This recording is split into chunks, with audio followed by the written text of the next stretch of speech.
Ukraine is a country managed by men. The government, parliament, police, army, state-owned enterprises, private companies, transport, social services. Everywhere, men are in charge. Ukrainian business has a man's face. According to statistical data, the proportion of female managers of large businesses is only 13%. Сегодня я не чувствую внутренности. I have always cared for this enterprise.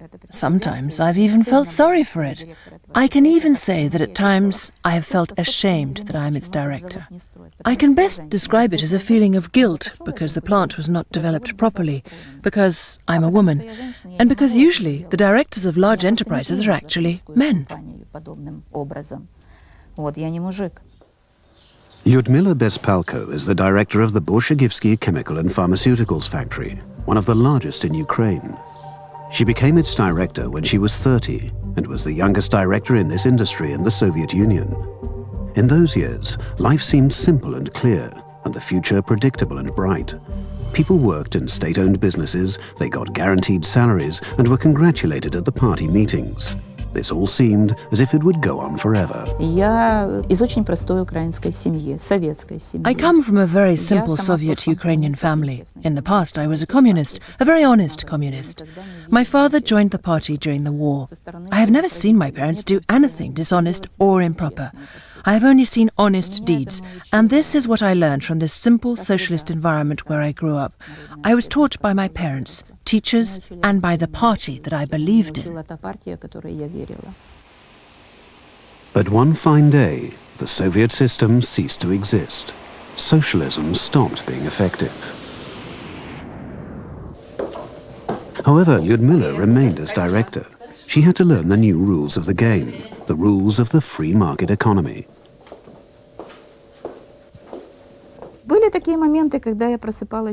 There were moments when I woke up during the night and cried. I was dying to be back in the Soviet Union. If I could have found a way to get there, if there was a place where the system still existed, I would probably have gone there. I remember how I went on a visit to China in 1994.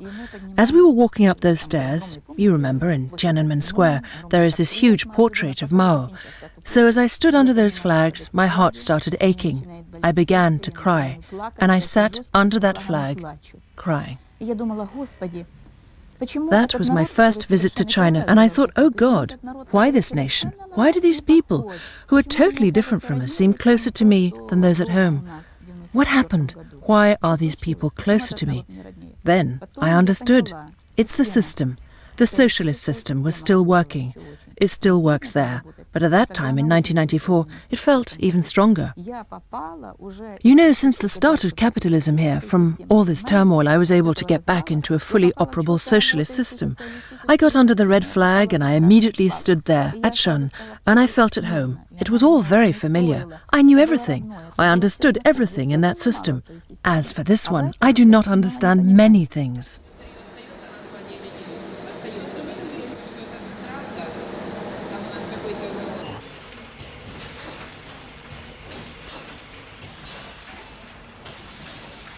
In the period when many enterprises simply broke up, being unable to adapt to the new times, Lyudmila managed to carry on, and the factory continued with her.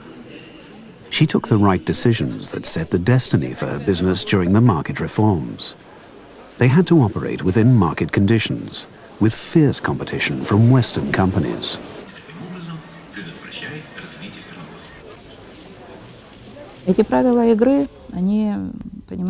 You see, the rules are very severe within capitalist business, and there is no escaping from this. True, some people have had to leave the factory, people who are very close to me, those who I have known from the Komsomol youth movement from the communist time. They had to leave because they worked in the pharmaceutical industry for a very long time, and they were unable to pass the exams in order to work under the new conditions. For example, under the GMP international standards and rules in these clean rooms. But there is no way out. They have not been able to work for purely psychological reasons.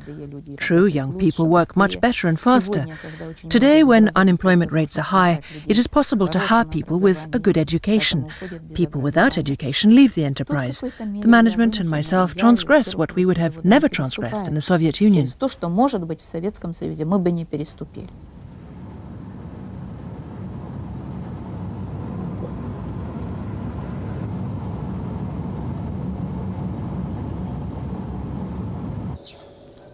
This is Lyudmila's house.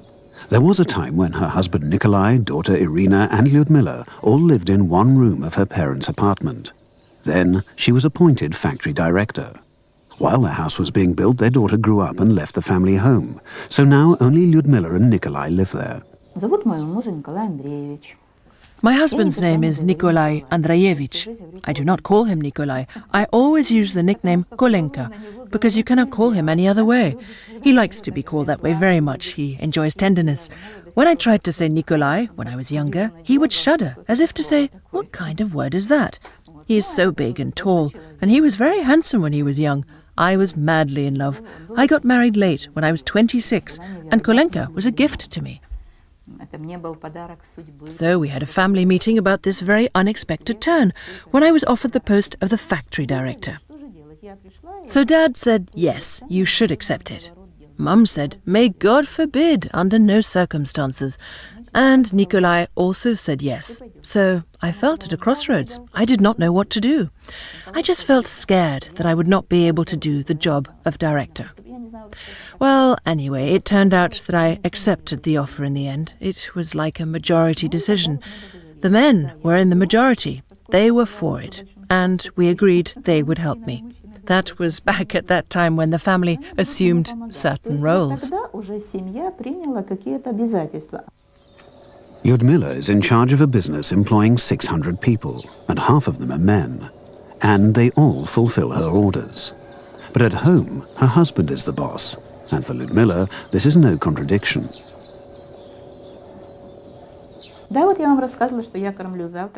Yes, I can tell you that I cook breakfast and dinner, but that is when I come home alive. When I'm more dead than alive, dinner is out of the question. I come home, put my head on a hot water bottle when I have a migraine.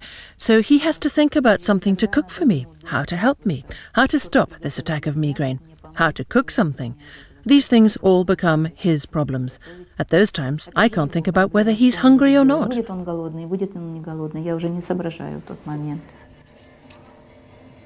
There is a flower garden growing around Lyudmila's house, and when she has any free time, she does some gardening. Generally, she enjoys traditional women's work, sewing, knitting, cooking, homemaking chores. But she no longer has much time to spend on these things.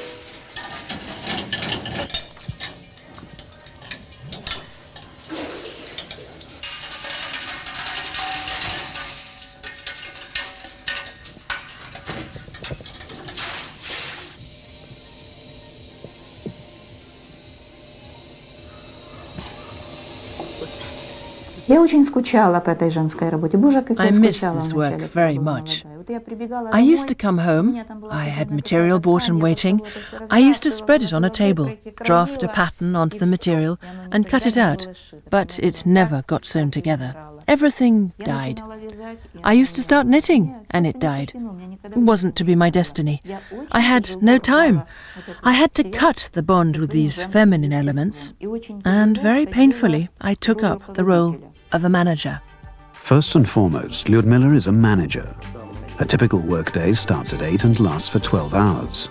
Today is a new stage in the development of the pharmaceutical factory, the adoption of the international standard of manufacture of medicines, GMP.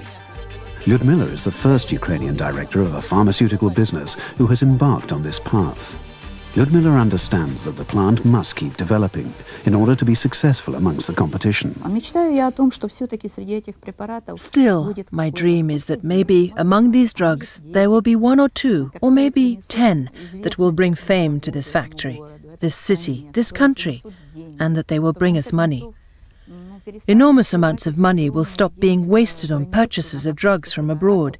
Instead, money will flow into our country from exports of drugs developed here at our plant. I hope it'll be in cooperation with the Ukrainian scientists, and thank God that cooperation still exists, and there are these scientists who still come to our plant. And we have been able to spend the money wisely for necessary research.